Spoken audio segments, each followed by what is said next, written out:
Opie has two boxes containing marbles, as shown.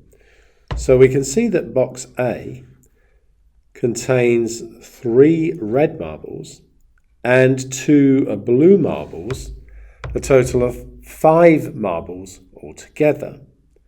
And box B contains 3 red and 1 blue, a total of 4 marbles altogether.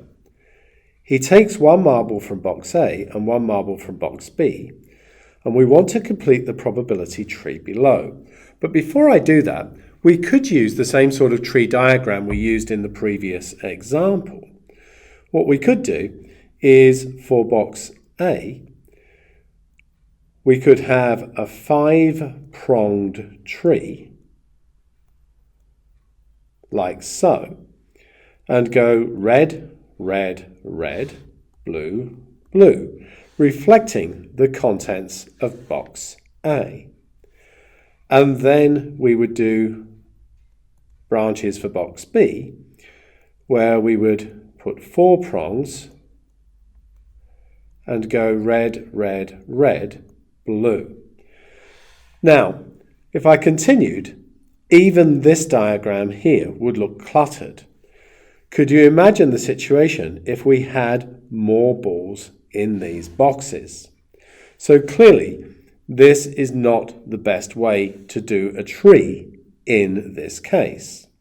So what do we mean by a probability tree?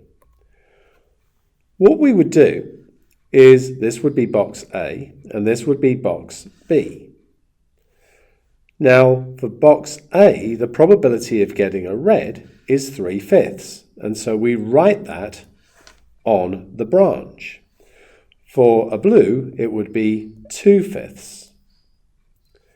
When we come to box B, it would be 3/4 and 1/4 for blue. 3/4 and 1/4. And we can see that's because there's 3 red and 1 blue in this box. So the probability of getting a red is 3 out of 4. Now, let's consider the outcomes. So if we go along the tree diagram like so, this is getting red, red, 2 reds. What we do to the probabilities that we meet along the way is we multiply them.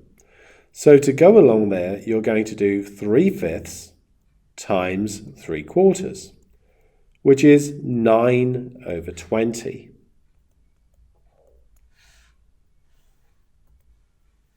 If we go along here and here, the outcome would be red first, then blue. And the probabilities there would be 3/5 times 1/4, giving us 3/20. Doing the same along this route here is going to give us 6/20. And on the bottom one here, to get blue, blue, we would have 2/20. And no, I'm not cancelling the probabilities down.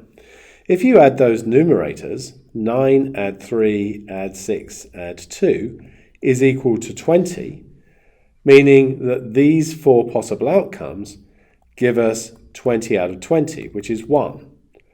And that's not surprising because we know that 1 is the probability of a certain event.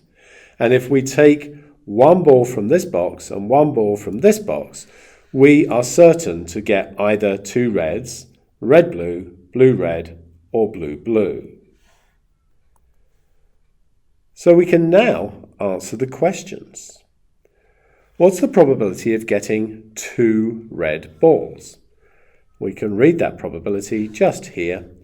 That is going to be 9/20. Getting 2 balls of the same colour, that means either 2 red or 2 blue. And what we do to the probabilities at the end here is we add them. And so we get 11/20. Getting at least 1 blue ball. So That's these three probabilities. So we could add those. So 3 over 20, add 6 over 20, add 2 over 20 is 11 over 20. Note that we could get that by taking the fact that we know they all add up to 1 and taking away the one option where we got no blue balls, and that also is 11 over 20. Very often this calculation is a much quicker and easier one to do. Getting a blue ball from box A. So that means that we definitely came down this route here. So it's these two probabilities put together, which is 8 out of 20. Note that that simplifies to 2/5. So we didn't need to do that calculation at all. It's just the probability on that branch. Getting a blue ball from box B. Well, that's here and here.